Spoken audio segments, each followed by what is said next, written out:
Saya yakin panjenengan bapak-bapak usia 25 sama 65 pasti beda, Pak. Naik motor saja sudah terasa ya. Saya usia kira-kira 35, itu hampir tiap hari PP Surabaya Mojokerto 3 kali. Dalam sehari PP 3 kali. 2 kali 3 kali begitu. Tapi sekarang usia 43 itu sudah agak mulai terasa, walaupun 1 kali lumayan ya. Lewat Masjid Mujahidin masih berhenti dulu, mampir lele dulu. Apalagi 60 ya Pak ya. Aduh. Baru ke Mojosari aja wis rasane emeng ya Pak ya. Nah, maka beda pasti potensinya. Itu dari sisi fisik. Dari suara saja Pak ya. Suara panjenengan waktu usia 25 azan sama usia 65 azan sudah beda. Tidak bisa dibohongi. Pasti suaranya akan pecah dan gembret ya. Kalau bertambah usia, termasuk saya, akan berkurang. Belum lagi diselingi watu ya. Allahu Akbar, Allahu Akbar. Waduh. Namanya udah usia. Nah, makanya Allah akan tanyakan waktu muda, karena Allah berikan potensi besar. Fisiknya, suaranya, ya, akalnya, kecerdasannya, intelektualnya, semuanya maksimal di waktu muda. Akan Allah tanyakan, dihabiskan untuk apa masa muda? Kita siap-siap jawaban. Bagaimana kalau sudah terlanjur Ustaz? Pak, saya dulu itu waktu muda itu dugem pokoknya ya, dunia gemerlap katanya gitu. Aduh gimana?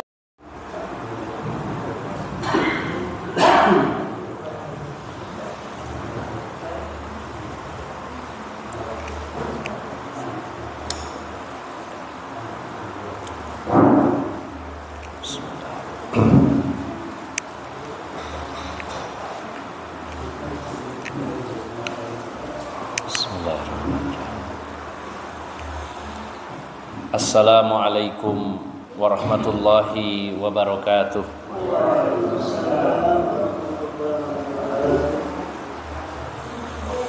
Alhamdulillahi rabbil alamin, wal aqibatu lil muttaqin, wala udwana illa 'alal zalimin, kal mubtadi'ati wal musyrikin, wa ashhadu an la ilaha illallah wahdahu la syarikalah, wa ashhadu anna Muhammadan abduhu wa rasuluhu la nabiyya ba'dah.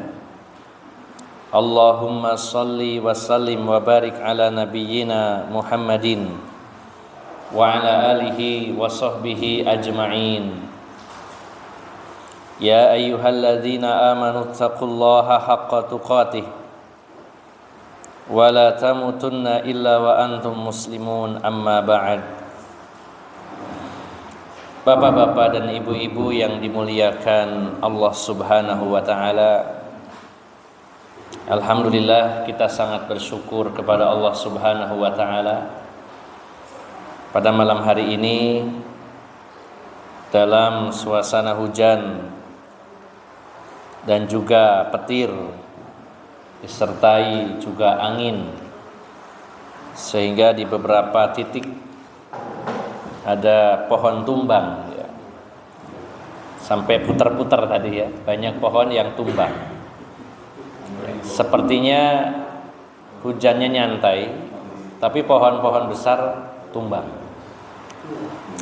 Maka Bapak Ibu jamaah sekalian, alhamdulillah walaupun kondisi seperti itu, Bapak Ibu sekalian bisa hadir istiqomah di dalam majelis ilmu, khususnya pada Jumat ketiga di masjid atau mushola ini.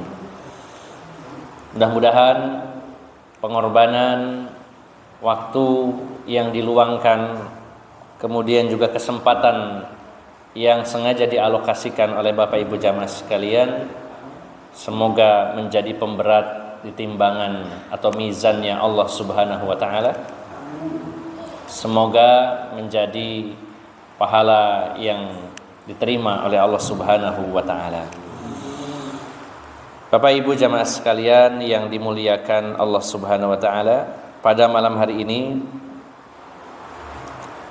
kajian berupa nasihat khususnya bagi saya, umumnya bagi Bapak Ibu jamaah sekalian, terkait tentang keilmuan yang kita geluti pada saat ini, berkaitan dengan aktivitas kita, yaitu menuntut ilmu agama, hadir di majelis ilmu. Maka sesekali mari kita introspeksi diri. Sebagaimana dulu juga waktu sekolah, ketika kita belajar pasti ada evaluasi, akan ada ujian, akan ada penilaian, dan ada evaluasi apakah ilmu yang disampaikan oleh lembaga pendidikan itu bisa masuk kepada para siswa-siswi atau mahasiswa-mahasiswi atau belum masuk. Maka begitu pula dalam ilmu agama. Selama ini kita sudah ngaji kesana kesini, kita mengundang Ustadz A, Ustadz B, kita hadir di masjid ini dan itu, ya. Berbagai kitab kita bahas, berbagai tema kita kaji bersama. Maka mari sesekali jangan lupa kita mengintrospeksi diri kita, khususnya terkait hasil dari kegiatan kita menuntut ilmu ini. Bukankah juga dalam urusan-urusan dunia kita akan ngecek hasilnya bagaimana? Abang saya baru ternak ayam 1,5 tahun saja, pada nanya hasilnya berapa. Banyak orang nanya begitu. Sebulan dapat berapa, panen berapa ekor, kalau dijual berapa, begitu. Itu urusan dunia. Orang begitu gupuh dengan hasilnya. Ketika ada orang berbisnis apapun ditanya, gimana prospeknya, bagaimana kira-kira kedepannya dan lain-lainnya. Maka bagaimana terkait urusan agama, khususnya aktivitas kita mencari, mempelajari ilmu agama. Apakah sudah ada hasil atau masih jauh dari hasil yang diharapkan? Dan Bapak Ibu jamaah sekalian yang dimuliakan Allah Subhanahu wa taala, ilmu agama bila tidak tepat sasaran, maka justru bisa jadi sangat mungkin akan menjadi fitnah bagi pemiliknya. Ya. Tidak jaminan bahwa kalau orang sudah paham agama, orang sudah berilmu, lantas tidak terfitnah dengan ilmunya. Berapa banyak orang yang berilmu kemudian justru dengan ilmunya itu menjatuhkan dirinya. Bukan ilmunya yang membuat dirinya jatuh, tapi sikap orangnya terhadap ilmu. Pasti orang yang berilmu, kalau ilmunya benar dan orangnya juga benar, ilmu yang dipelajari benar, orangnya benar, maka ilmu itu akan mengangkat derajat orang tersebut. Sebagaimana Allah berfirman, yarfa'illahu alladzina amanu minkum walladzina utul ilma darajat. Allah mengangkat orang-orang yang beriman beberapa derajat, dan di antara orang beriman itu, orang-orang yang berilmu Allah angkat lebih tinggi lagi daripada mukmin yang lainnya. Kalau ilmunya yang dipelajari benar, kemudian orangnya betul-betul membenargunakan ilmu tersebut, maka derajatnya akan dinaikkan oleh Allah Subhanahu wa taala. Tapi Bapak Ibu jamaah sekalian, mari kita sama-sama muhasabah. Malam hari ini tidak ada tema khusus yang kita kaji, namun ini bahan evaluasi bersama sebelum kita masuk di bulan di mana Allah mentraining kita, di mana Allah Subhanahu wa taala menggembleng menempa jiwa kita dan hati kita sebulan penuh. Harapannya kita bisa meramadankan setiap bulan. Artinya bulan-bulan lain seperti bulan Ramadan. Dalam arti amal soleh, dalam arti iman, dalam arti takwa, kalau bisa, kalau mampu, bulan-bulan yang lain itu seperti di bulan Ramadan. Sehingga di bulan Ramadan ini kita perlu mempersiapkan diri. Nah, sebelum masuk Ramadan, kita mari bersama-sama malam hari ini introspeksi terkait ilmu yang selama ini kita pelajari.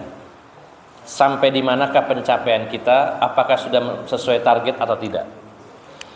Bapak Ibu jamaah sekalian yang dimuliakan Allah Subhanahu wa taala, orang yang memiliki ilmu agama tidak akan lepas dari jebakan syaitan. Jangan dikira kalau orang itu sudah levelnya ulama terus terbebas dari godaan setan. Justru syaitan yang menggodanya lebih profesional daripada syaitan yang menggoda orang-orang awam. Orang-orang awam yang tidak berilmu, bagi syaitan ibaratnya bola yang bisa ditendang ke sana ke sini, dibuat main-main. Maka orang-orang yang berilmu tetap akan digoda oleh syaitan, bahkan syaitan yang menggodanya adalah syaitan yang lebih profesional, memiliki kompetensi lebih tinggi. Sehingga tidak ada jaminan orang yang berilmu tidak terjatuh dalam fitnah. Hanya orang-orang yang ikhlas yang lolos dari jebakan syaitan. Syaitan tidak mampu lagi. Tapi orang berilmu belum tentu ikhlas. Nah, maka Bapak Ibu jamaah sekalian, perlu kita introspeksi. Barangkali kita sudah belajar agama tapi masih terkena beberapa fitnah. Di antaranya, yang pertama, ilmu agama ini menurut Bapak Ibu sekalian apakah termasuk nikmat atau azab? Panjenengan dikasih ilmu agama, nikmat ya, artinya kebaikan ya. Artinya itu kebaikan. Orang diberi ilmu agama itu kenikmatan, anugerah, pemberian dari Allah Subhanahu wa taala. Maka salah satu godaan orang yang mendapatkan nikmat di antaranya adalah dikhawatirkan dia sombong dengan nikmat tersebut. Kita bisa buka di dalam surat Al-Isra, di antaranya surat 17 ayat 83. Surat Al-Isra ayat 83. Wa idza an'amna 'alal insani ya a'rada wa na'a bijanibih. Nah, ini sering ayat ini sering kita baca. Wa idza an'amna 'alal insani a'rada wa na'a bijanibih. Wa idza massahu syarru kana ya'usa. Dan apabila kami berikan nikmat, ya, an'amna, kami berikan nikmat kepada manusia, bisa jadi manusia itu berpaling dan menjauhkan diri dengan sombong. Mungkin orang berpikirnya, kalau ini yang dimaksud nikmat itu harta. Orang kalau diberi harta bisa jadi dia sombong. Mungkin sebagian berpikir lagi, mungkin yang dimaksud nikmat di sini jabatan. Sehingga banyak orang yang punya jabatan sombong. Pernah Bapak Ibu jamaah sekalian bertemu orang kaya terus sombong, Pak? Pernah atau banyak? Banyak. Pernah bertemu dengan pejabat yang sombong? Atau banyak juga? Banyak. Ya. Karena apa? Mereka diberi nikmat, godaannya apa? Salah satunya sombong. Dan pertanyaannya, karena ilmu agama adalah juga nikmat, apakah juga pemiliknya bisa terjangkit penyakit sombong? Mungkin ada orang berpikir, orang kalau berilmu mesti dia itu gak sombong, dia tahu ilmunya. Belum tentu Bapak Ibu jamaah sekalian. Bisa jadi kita pernah bertemu dengan orang-orang yang berilmu tapi sombong. Dan ini sangat berat Bapak Ibu jamaah sekalian. Berapa banyak orang yang sudah berilmu tapi menolak kebenaran karena kebenaran itu disampaikan oleh orang yang dianggap ilmunya di bawahnya. Pernahkah kita dapat masukan, kritikan dari orang yang mungkin secara keilmuan di bawah kita mungkin ya, nggak pernah ngaji, tapi benar yang disampaikannya, dinasehati. Di sini betul-betul Bapak Ibu jamaah sekalian kita diuji. Kita sudah ngaji, apakah kita lapang dada? Diingatkan orang lain. Insya Allah. Apapun jenis peringatannya, diluruskan orang lain yang kita anggap sebenarnya mungkin di bawah kita secara pemahaman. Maka bila kita masih merasa, lah sampean tuh ngaji baru kemarin kok, is nutur-nuturi, nah ini hati-hati. Berarti kita sombong dengan ilmu kita. Kalau kita memiliki kemampuan membaca Al-Quran yang bagus, mungkin juga sering mengimami kaum muslimin, barangkali suatu ketika ada orang yang mengingatkan, ya, panjenengan tadi bacanya sedikit keliru, Pak. Bagaimana sikap kita? Kalau sikap kita mengatakan jazakallah khairan, panjenengan mengingatkan saya, memang tadi saya kayaknya keliru, ya.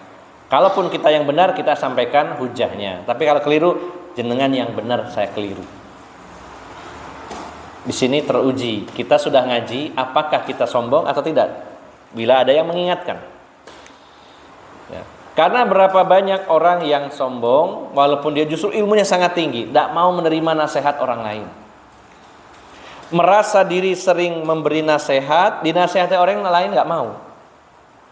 Ini berat Bapak Ibu jamaah sekalian. Ilmunya dieman sekali ini ya.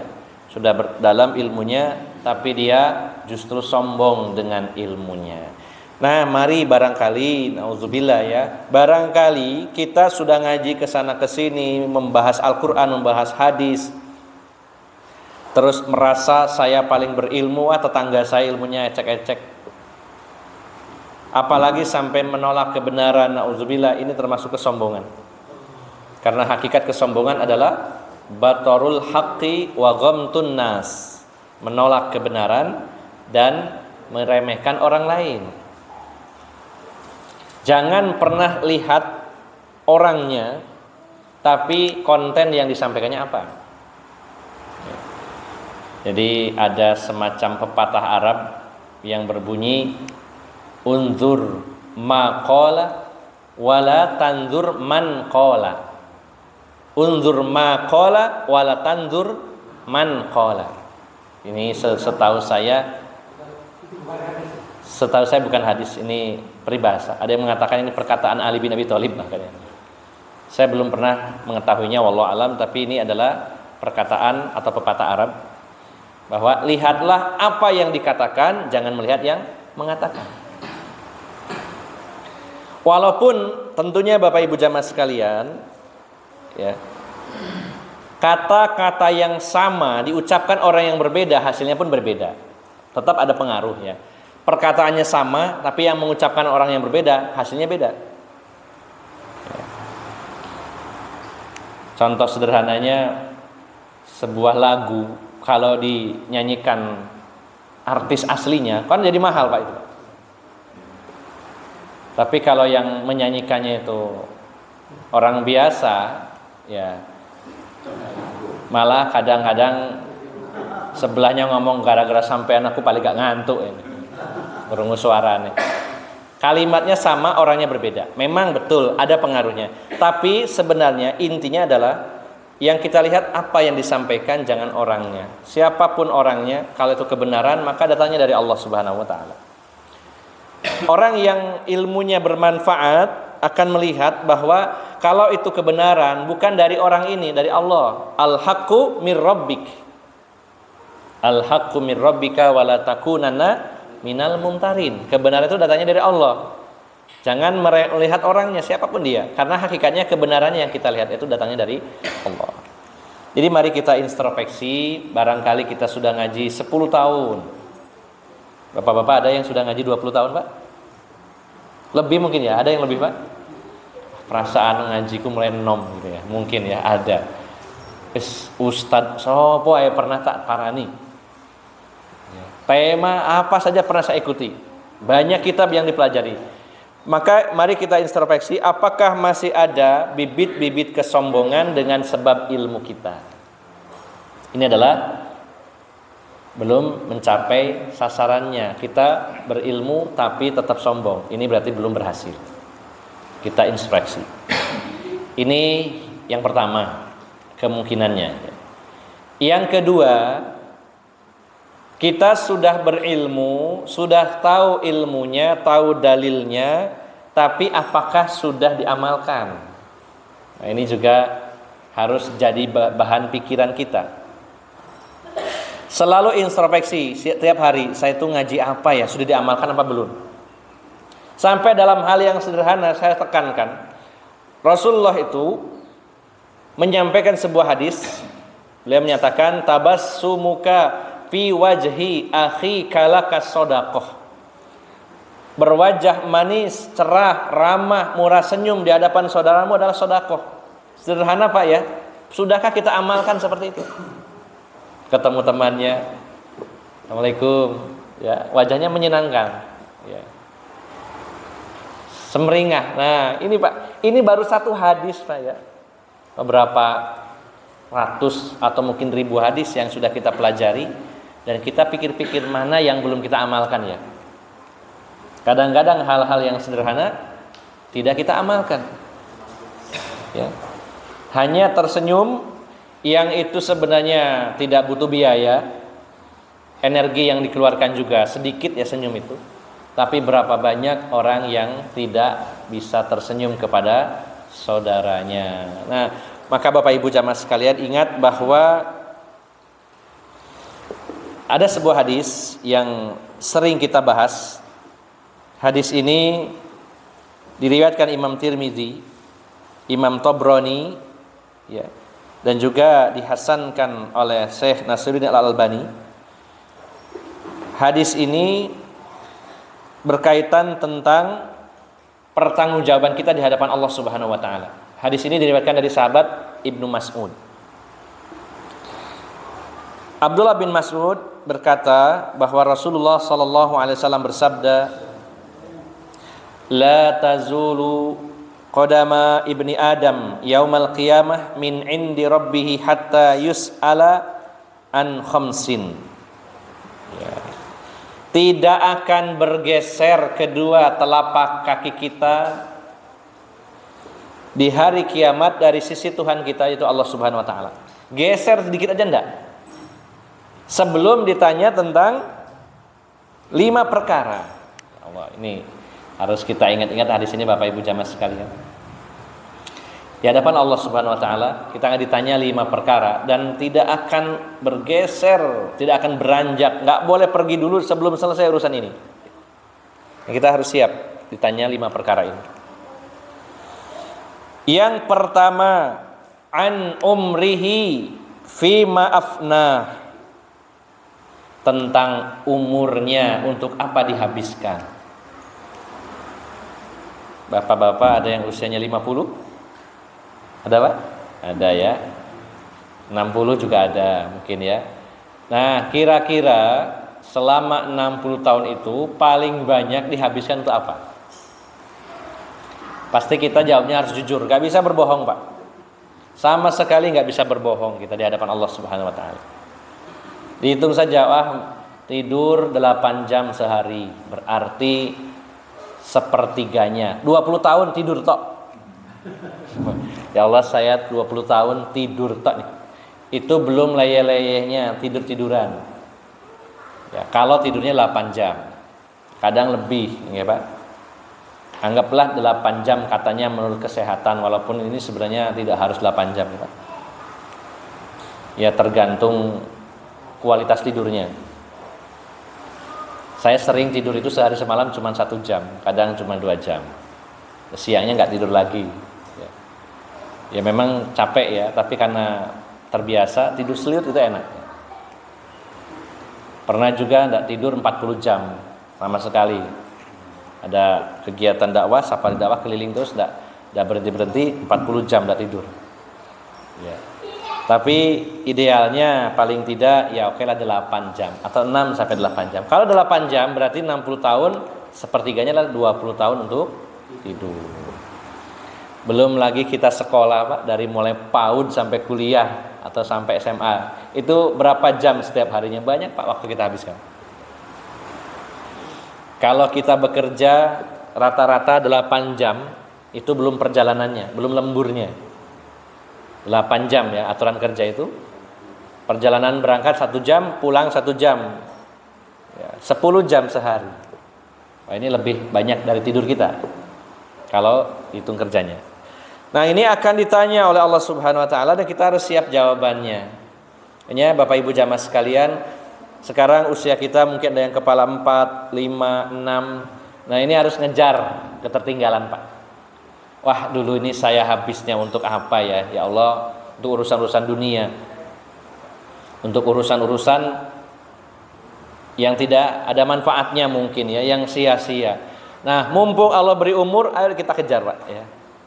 Bagaimana untuk mempertanggungjawabkan umur ini di hadapan Allah nantinya, supaya kita jawab itu enak jawabnya, Pak, ya. Walaupun tentunya ya Allah akan melihat ya kita ini seberapa banyak belajar agama, seberapa banyak mengurusi urusan akhirat, akan dihargai, dinilai oleh Allah Subhanahu wa taala. Tapi alangkah senangnya kalau kita punya jawaban yang menyenangkan, membanggakan, Pak, ya. Alhamdulillah saya habiskan umur saya, Allah, nuntut ilmu.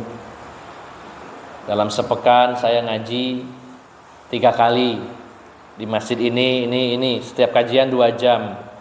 Yang 1 jam ngaji, yang 1 jamnya ngobrol sama makan. Lumayan, Pak, tidak apa-apa ya. Alhamdulillah. Nah, ini akan ditanya oleh Allah Subhanahu wa taala. Yang kedua, wa'an syababihi fima ablah. Tentang masa muda, untuk apa dia gunakan. Memang secara umum itu umur, tapi secara khusus masa muda, karena Allah berikan potensi yang paling besar saat kita muda, Pak. Bukan berarti saat tua nggak ada pertanggungjawaban, tapi memang potensi yang paling besar Allah berikan saat kita muda, Pak.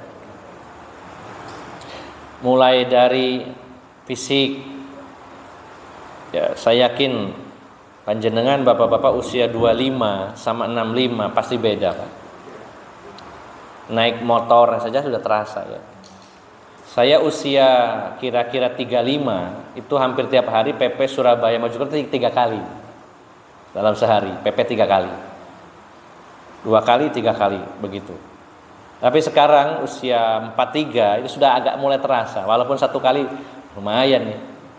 Lewat Masjid Mujahidin masih berhenti dulu, mampir leye-leye dulu.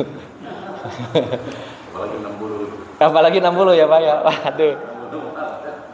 Baru ke Mojosari aja wis rasane kemeng ya, Pak, ya. Nah, maka beda pasti potensinya. Itu dari sisi fisik. Dari suara saja, Pak, ya. Suara panjenengan waktu usia 25 azan sama usia 65 azan sudah beda, Pak. Enggak bisa dibohongi, ya. Pasti suaranya akan pecah dan gembret ya kalau bertambah usia, itu termasuk saya akan berkurang. Belum lagi diselingi watu ya. Allahu Akbar. Allahu Akbar. Waduh. Nah, namanya udah usia. Nah, makanya Allah akan tanyakan waktu muda, karena Allah berikan potensi besar. Fisiknya, suaranya, ya, akalnya, kecerdasannya, intelektual, semuanya maksimal di waktu muda itu. Akan Allah tanyakan, dihabiskan untuk apa masa mudamu? Kita siap-siap jawaban. Bagaimana kalau sudah terlanjur, Ustaz? Pas saya dulu itu waktu muda itu dugem pokoknya ya, dunia gemerlap katanya gitu. Aduh, gimana Ustaz? Ya sudah terlanjur, gak bisa diputar ulang, Pak. Diganti sekarang dengan kebaikan. Ya mungkin kita, ya Allah, saya waktu muda banyak habis waktu untuk hura-hura. Tapi ya Allah, saya di masa tua saya perbaiki. Ya seru kata Allah itu. Seru ya. Makanya harus kita betul-betul persiapkan pertanggungjawaban ini. Yang ketiga, nah ini yang agak berat. Wa an malihi min aina iktasabahu wa fima anfaqahu. Ditanya tentang harta ini 2. Kan tadi umur nomor 1, nomor 2 masa muda, hartanya 2 ditanya. Dari mana didapatkan, ke mana dibelanjakan. Lalu ini detail sekali Bapak Ibu jamaah sekalian. Berapa rupiah pun yang kita dapatkan akan ditanya oleh Allah Subhanahu wa taala dari mana ini. Setiap pendapatan yang kita hasilkan, berapa rupiah pun akan Allah catat dan ditanya dari mana dapatnya. Ini orang kalau ingat ini harusnya hati-hati ya, nggak asal duit main sikat, mikir-mikir. Orang yang bertakwa Orang yang menjaga dirinya, kalau dapat duit yang tidak jelas tuh mikir-mikir, Pak. Ya. Kalau ada orang uangnya nggak jelas tuh senang, alhamdulillah aku olah duit nggak jelas sih duit ini. Malah harusnya kita waspada, hati-hati. Ya. Wah, ini di luar gaji ada tambahan duit. Nah, ini kita justru harus mempertanyakan, ini uang apa? Dari mana ini? Jangan malah cepat-cepat senang kalau uang itu sumbernya nggak jelas. Ya. Akan ditanyai oleh Allah dari mana datangnya, didapatkan. Nah, yang keempat pertanyaannya adalah kemana dibelanjakan. Ini yang rupanya cukup rumit, Bapak Ibu jamaah sekalian. Semakin banyak harta yang Allah titipkan kepada kita, semakin lama proses ini. Ya, makanya kita coba cek-cek lagi di rumah, apa ya barang-barang kita yang nggak kepake. Karena apa? Yang halalnya saja dihisab oleh Allah Subhanahu wa taala, apalagi yang haram. Yang halal, Pak, ditanyakan, apalagi yang haram. Semakin banyak pertanyaannya, semakin lama. Makanya orang-orang miskin masuk surganya setengah hari lebih dulu daripada orang-orang kaya. Setengah hari akhirat adalah 500 tahun. Jadi orang-orang miskin itu sudah wis ngopi-ngopi nang swarga iki lho kancaku sugih biyen iki sawe gak mari-mari. Sing miskin senang-senang di surga ya. Sudah bersanding sama para bidadari, sing sugih-sugih totalan ya. Allah. Ya mudah-mudahan berapapun yang Allah titipkan kepada kita bisa kita pertanggungjawabkan di hadapan Allah Subhanahu wa taala. Akan selalu jadi beban pikiran kita, dulu harta yang pernah kita pakai mungkin ada hak orang lain. Diingat-ingat terus. Hanya dulu saya makan harta orang. Ya. Harus segera dicarikan solusi. Kalau memang ketemu orangnya minta dihalalkan atau dikembalikan. Kalau tidak ketemu orangnya sudah meninggal atau hilang, ya kita tambahkan dengan sodako-sodako supaya nanti barangkali ditagih di akhirat ada pahala yang buat cadangan. Ya, seperti itu caranya Bapak Ibu jamaah sekalian. Nah, yang kelima ini, wa madza amila fima alima. Wa madza amila fima alima. Yaitu ditanya tentang ilmu, apa saja yang telah dia amalkan dari ilmu yang dia miliki. Apa saja? Kalimatnya wa madza amila fima alima. Apa saja yang sudah dia amalkan dari ilmu yang dia miliki. Bolehlah kalau ilmu tentang fikih, tata cara wudu, mandi janabat, membersihkan najis, kita amalkan. Cek lagi dari segi ibadah yang lainnya, sholat, sudah diamalkan. Zakat, kayaknya belum nih, karena belum nyampe. Ya. Oke, tidak masalah kalau memang belum mampu. Haji, juga kayaknya belum nih, baru bisa umroh. Ya, alhamdulillah. Dicek lagi terus, sampai detail nanti dalam bab-bab tentang akhlak, tentang adab, adakah hadis atau ayat yang pernah kita pelajari lalu belum kita amalkan. Kalau hadis menjelaskan kita harus menghormati tamu, pernahkah kita mengamalkannya? Gupuh kalau ada tamu, harus disuguhi apa ini, disiapkan seadanya semampunya. Ya, karena mengamalkan ilmu. Dulu para sahabat itu luar biasa, Bapak Ibu jemaah sekalian. Mereka tidak gupuh harus banyak ilmunya, tapi mereka gupuh dengan amal. Dapat 1-2 ayat langsung praktek. Saat itu juga. Bagaimana Bapak Ibu jamaah sekalian ingat peristiwa ketika Allah mengharamkan khamr. Awalnya ketika mereka bertanya kepada Rasulullah tentang khamr, belum diharamkan. Yas'alunaka 'anil khamri wal maisir kul fihima itsmun kabir wa manafi'u linnas wa itsmuhuma akbaru min naf'ihima. Mereka bertanya kepadamu tentang khamr, minuman keras dan judi. Katakan bahwa padanya ada manfaat dan ada dosanya, tapi keburukan dan dosanya lebih besar. Para sahabat sudah mulai ancer-ancer, lebih banyak jeleknya nih. Tapi masih minum minuman keras. Sampai terjadi di mana sahabat Umar minum minuman keras dalam keadaan teler, jadi imam. Jadi imam. Pas mabuk ngimami. Baca surat Al-Kafirun. Qul ya ayyuhal kafirun a'budu ma ta'budun. La-nya enggak ada. a'budu ma ta'budun. Malah kebalik. Akhirnya turun ayat yang berbunyi, ya ayyuhalladzina amanu la taqrabus sholata wa antum sukara hatta ta'lamu ma taqulun. Wahai orang-orang yang beriman, janganlah kalian mendekati sholat. Oh, kalau gitu gak usah sholat. Bukan itu maksudnya Pak ya.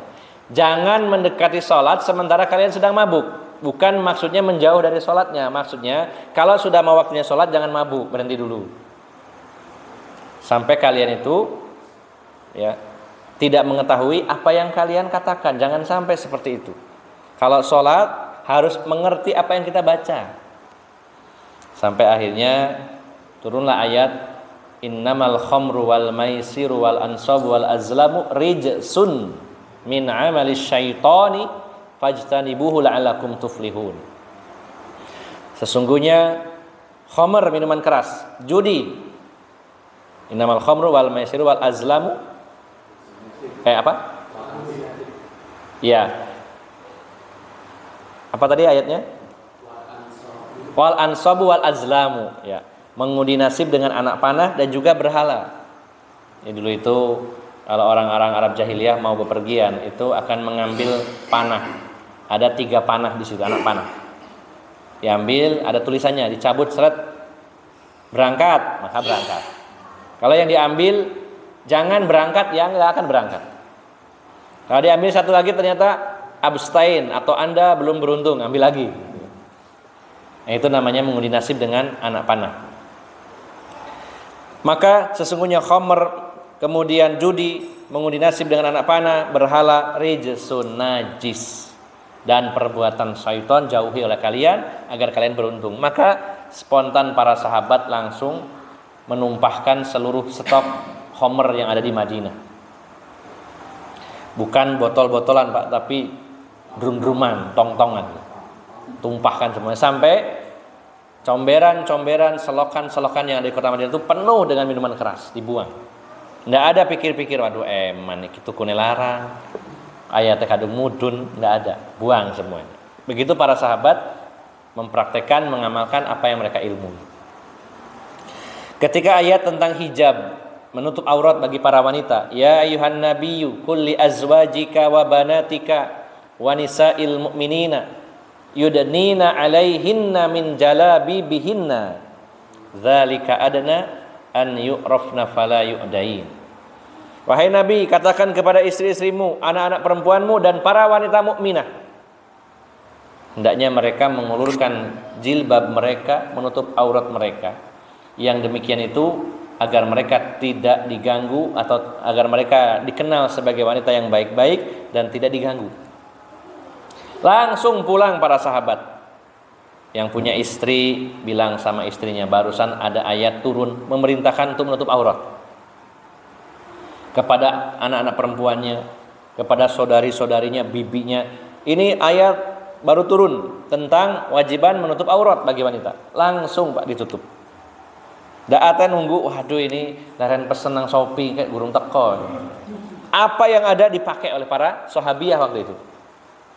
Sampai para istri Rasulullah meriwayatkan ketika para wanita itu mengamalkan ayat tentang hijab, seolah-olah ada burung-burung gagak di atas kepala mereka. Karena apa? Jilbabnya belum siap, apapun yang ada dipakai.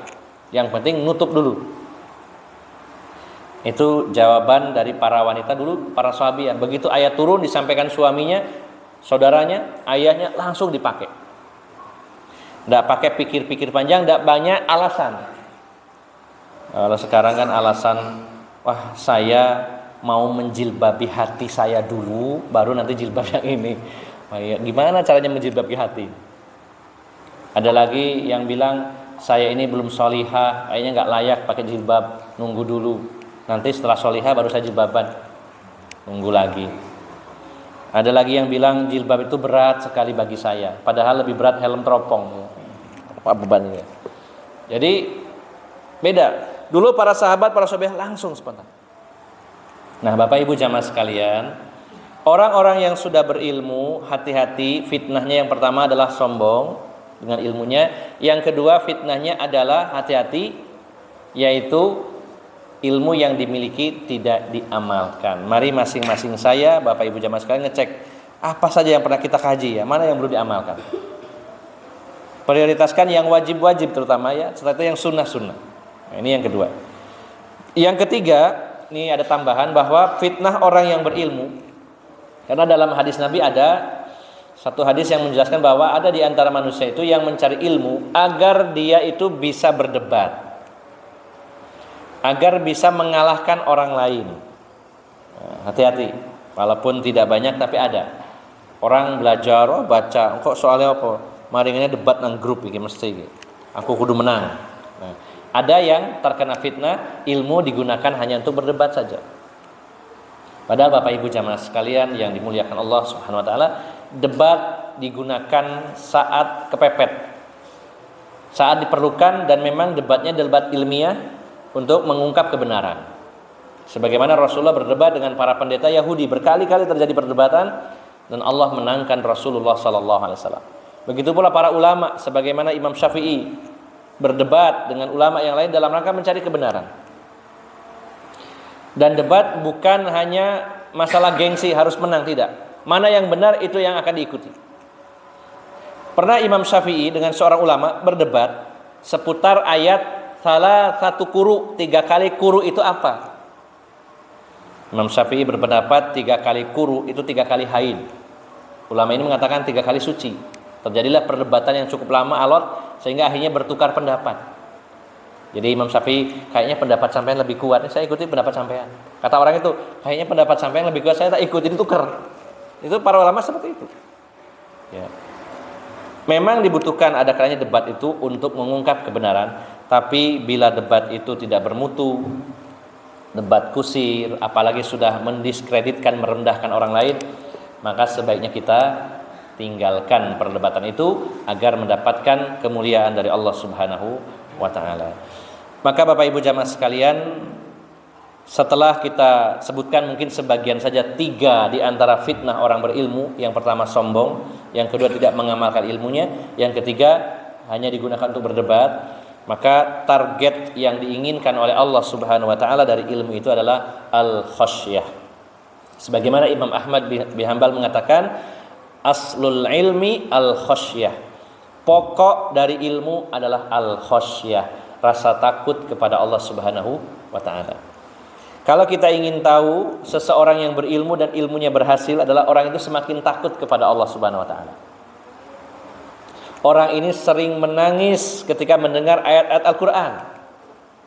Orang ini begitu khusyuk ketika berzikir. Orang ini ketika mendengar ayat Al-Qur'an merinding kulitnya. Kemarin dibahas di Masjid An-Nur 7 tanda orang itu memiliki rasa takut kepada Allah. Yang pertama, hati dan kulitnya bergetar ketika mendengar ayat-ayat Al-Quran, sebagaimana Allah firmankan dalam surat Az-Zumar ayat 23. Yang kedua, ciri orang yang takut kepada Allah itu adalah dia kalau berzikir, dia zikirnya khusyuk, ya, tidak gelambiar.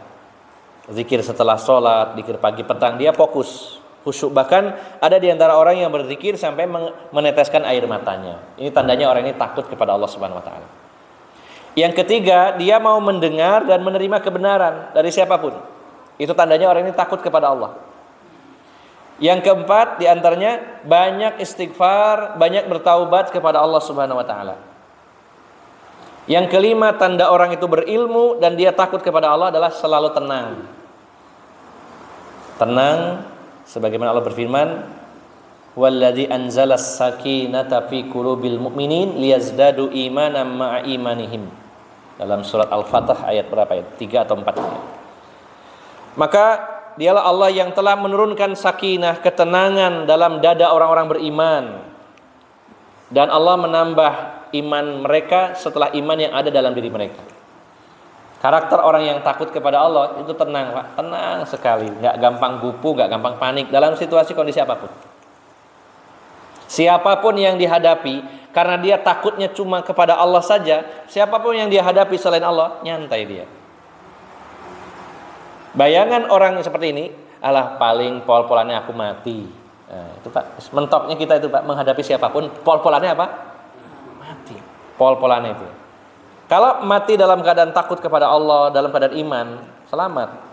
Sehingga orang yang punya rasa takut kepada Allah, biasanya semakin dalam rasa takutnya kepada Allah, semakin tidak takut kepada makhluk. Nyantai. Selama dalam kebenaran, selama di jalan Allah Subhanahu wa taala, dia enggak akan gupuh, enggak akan panik. Tenang. Nah, ini ciri orang yang takut kepada Allah Subhanahu wa taala. Kemudian yang keenam, yaitu orang yang punya rasa takut itu punya rasa welas asih, bergetar hatinya ketika melihat wajah saudara-saudaranya sama mukmin. Ya Allah, saya itu cinta sama saudara saya ini. Ketemu temannya, temu saudara mukmin, ada rasa sayang, ada rasa cinta, rasa bahagia dalam hatinya. Itu cirinya orang itu takut kepada Allah Subhanahu wa taala. Yang terakhir yaitu hilangnya penyakit hasad dalam dirinya. Ini Pak, coba kita cek terus ini. Biasanya hasad itu targetnya adalah orang yang selevel dengan kita. Ya.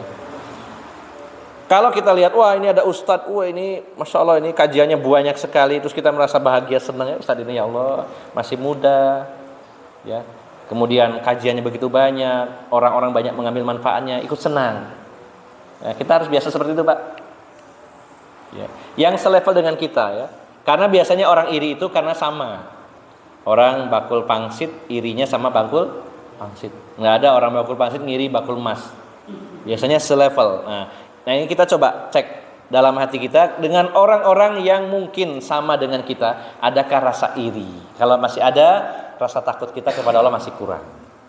Jadi kesimpulannya Bapak Ibu jamaah sekalian yang dimuliakan Allah Subhanahu wa taala, kita sudah ngaji alhamdulillah. Dan Allah berikan istiqomah, alhamdulillah. Tinggal kita introspeksi ulang lagi, evaluasi ulang, apakah kita masih sombong dengan ilmu kita? Apakah ada ilmu yang belum kita amalkan? Apakah kita suka berdebat dengan ilmu yang kita miliki? Alhamdulillah kalau hilang semuanya, maka target akhirnya adalah apakah sudah tertanam rasa takut yang dalam diri kita kepada Allah Subhanahu wa taala? Maka bila kita merasa takut kepada Allah Subhanahu wa taala, itu tandanya ilmu sudah masuk ke dalam diri kita, dan mudah-mudahan itu jadi ilmu yang bermanfaat dan menyelamatkan pemiliknya dari azab Allah Subhanahu wa taala.